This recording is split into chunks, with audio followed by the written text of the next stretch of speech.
We're taking a deep dive into a whole collection of allegations, reported events, and, critical observations about a powerful group, often in the public eye. We've got this stack of sources, personal accounts, reports of confrontations, financial stuff, even police reports. Really incredible material. Our job today, to pull out the key bits of knowledge, help you cut through the noise, and really understand what's going on here. Okay, let's unpack this. Before we move further in the podcast, we will appreciate if you subscribe to the channel. Also, share your thoughts in the comment section. What's really fascinating, I think, is how all these different threads just weave together. You've got intense family stuff, right?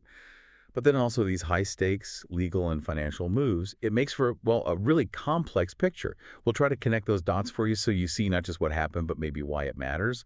And the bigger questions it brings up about power, really. Yeah, exactly. So let's start at the beginning. Daystar. It's this huge international television ministry founded by Marcus and Joni Lamb. We're talking reportedly worth $1 billion, but things really shifted when Marcus Lamb passed away. Right. He died at 64. And Joni Lamb's view on that was, well, interesting. She felt his death wasn't premature, even though 64 seems young to many. She said he'd finished his race. After he died, their son, Jonathan Lamb, who was already on the board, became the vice president. Okay, so Jonathan steps up. But then, maybe a year and a half later, another big shift. Joni gets remarried to Doug Weiss. He was a marriage counselor, often on Daystar, and had apparently just recently left his wife of over 30 years. And Doug Weiss, he's known for some, let's say, unconventional statements on Christian TV, things like proclaiming Christ died so we can have great sex. Yeah. Or that segment where he inserted the word penis into Bible verses, like in Romans, telling viewers to offer your penises as living sacrifices. It definitely sets a particular tone. You know? It certainly does. And the sources we looked at say this marriage to Doug, it created great tension inside the ministry, inside the family. Joni apparently made it clear if you didn't approve, you'd be, quote, banished from Daystar, even immediate family. Wow. That's a strong stance right out of the gate. Definitely. And these family tensions, they pretty quickly spilled over into money matters. Jonathan, in his VP role, started asking questions. He apparently saw what he thought were serious financial improprieties. Yeah, and one specific thing he reportedly found was about $100,000 billed to Daystar for Jodi and Doug's honeymoon. Just 1 week. Described in one source as a Kardashian-style six-figure vacation. $100,000, okay. And it helps understand Daystar's setup here.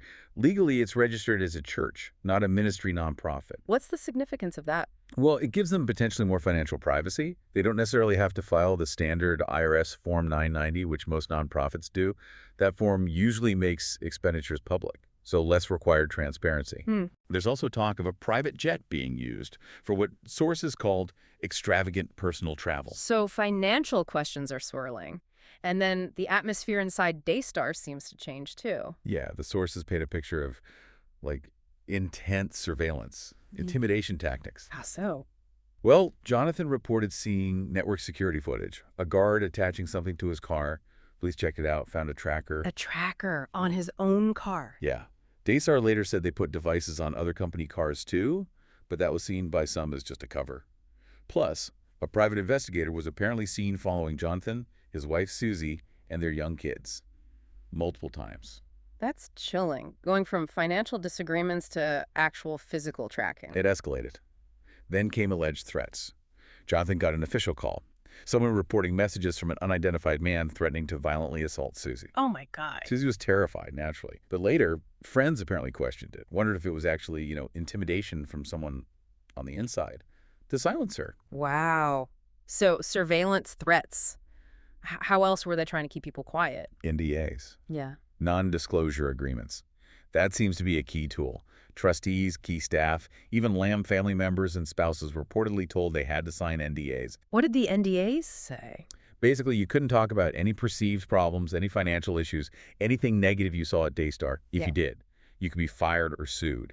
It's a pretty standard way organizations try to control the narrative, clamp down on dissent. And Jonathan, did he sign? No, Yeah. he refused. And that, according to the sources, led directly to him being fired as vice president. Fired from VP. And kicked off the board. His new job, managing the Daystar Cafe. The cafe? Yeah. Some interpreted that move as a message, like, if I'll do this to my own son, imagine what I'll do to you. A warning. So beyond the money and the surveillance, there's this deeper conflict Yeah. about submission. Exactly. That seems to be at the core. Joni apparently brought in Minister Jimmy Evans to mediate. And in one heated meeting, he allegedly really came down on Jonathan and Susie, told them they were merely employees, said they were in no position to question Joni. He insisted they must submit to her. Why? Because when Joni says something at Daystar, What? it's like God said it. He even reportedly said, she's the voice of God to you. That's extreme, equating a leader's word directly with God's. Very extreme. And Joni allegedly took it further, warning Jonathan and Susie if they didn't submit, God might curse them. Curse them. Yeah. She supposedly said rebellion to her authority was an act of witchcraft, and even suggested their two little kids might be cursed too. Threatening their children, that's hard to even process, especially coming from a parent, a grandparent. Observers were deeply concerned, pointed out this was directed at her only son, his wife, their kids, questioned basic empathy. It was called manipulative, cruel.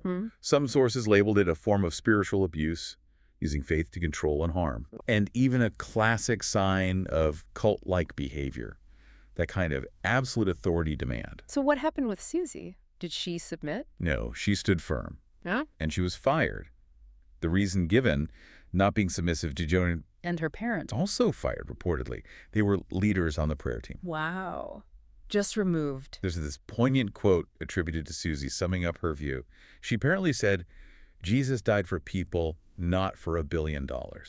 Powerful. How was that received? According to the source, with laughter. Laughter. Okay. That paints a picture. It really does. But underneath all of this, the money, the control, the submission, demands, there was something else driving it, something even darker. Yes, that seems to be the case. Yeah. The sources suggest the real catalyst for a lot of this conflict was allegations of child abuse. Deeply concerning. Okay, walk us through that. When did this start? Reportedly back in 2020, Jonathan and Susie came to believe a 5-year-old child was being molested. They went to the police, filed a general report initially, but then a few months later, they became convinced the alleged perpetrator was an on-air personality at Daystar. An on-air personality. What did they do then? They took it to Joni. Her response, according to the source, God told her he was innocent, so they must drop the subject immediately. Just drop it because God supposedly told her. That's what's reported. And then Jonathan and Susie were apparently sent out of state for counseling and ordered to apologize to the man. Apologize to the person they suspected. Yes. The initial police investigation apparently stalled. But then, fast forward to February 2024, Jonathan and Susie reportedly received additional confirming information. So they went to Child Protective Services, CPS. And what happened at CPS? The case was immediately reopened, according to the source. Yeah. And since then, it's apparently moved up the ladder. It's now with the Texas Attorney General's office, Ken Paxton's office. So it's an active investigation at a high level now. It appears so. And it's worth remembering the context for Jonathan and Susie. They grew up in this world, in ministry. Reportedly taught that submitting to authority is, like, spiritual purity, described as maybe naive or crippled by warped theology. So confronting family, challenging leaders, that would go against everything they were taught. Exactly. Sources say they were blindsided by how family, ministers, lawyers reacted. They were apparently in shock for a couple of years before deciding they had to speak out more publicly. And the pressure to stay silent didn't stop. No. The source details Joni Lamb allegedly threatening lawsuits, threatening Jonathan and someone named Candy Chan with a $7.5 million suit if they took the story to the media. Daystar also apparently pointed to their legal track record, claiming they'd won 40 lawsuits. Like another warning. Okay, so threats of lawsuits, a history of winning them, and then things came to a head very recently. Yes, just a short while ago. Yeah. Friday, November 15th, an investigative reporter working on the child abuse story contacted Joni Lamb and others for comment. Okay, the media is asking questions officially. Right. The very next afternoon, Saturday, Jonathan and Susie, they were staying somewhere safe, undisclosed. They checked their home security camera feed. Yeah. And they saw a Daystar guard show up at their door in a bulletproof vest. Bulletproof vest. Yeah. The same guard, reportedly, who put the tracker on Jonathan's car earlier, he left an official letter. Then Jonathan got an email. He was fired, officially terminated. Reason given: unmet ministry expectations. Fired the day after a reporter contacted Daystar about the abuse allegations. Exactly. The timing is Right. notable. The letter also warned them again. Talk to any third parties, especially the media. They'd be opening themselves up to a lawsuit. Wow, the sequence there is just stark. It certainly raises questions about the motivations, doesn't it? Controlling the narrative seems paramount. But despite all that, the threats, the firing, the history, it seems like this story might not be contained. Apparently not. The source mentions that just 3 days before this information came out, a director and executive producer from Netflix reached out, contacted Jonathan and Susie Lamb about potentially filming their story for a documentary. Netflix. Okay, so this might become much more public soon. It certainly seems possible. So, okay, that brings us pretty much up to date. It's a Uh-huh. lot, a really extensive deep dive. We've gone through financial issues, surveillance, family dynamics, these really disturbing abuse allegations, so many layers. Yeah, what really stands out is that constant tension, right, between this huge institutional power, the claims of spiritual authority, and then individuals who are trying to push for transparency, for justice, often at a huge personal cost. Mm-hmm. It just highlights how complicated things get when faith, family, and big money collide. Mm. The ethical lines can get very blurry. Absolutely. And for you, listening to all this, it's a powerful reminder, isn't it, how important critical thinking is, especially when you're dealing with powerful organizations or information that maybe challenges what you thought you knew. Which leads to, I think, a really important question for everyone listening. When you're faced with conflicting stories or claims of absolute authority, like we heard about here, how do you decide what to believe? And maybe even more crucially, what responsibility do you feel you have to speak up if you think something's wrong? Yeah. Especially when speaking up could cost you so much. Yeah, definitely something to mull over. Until our next deep dive,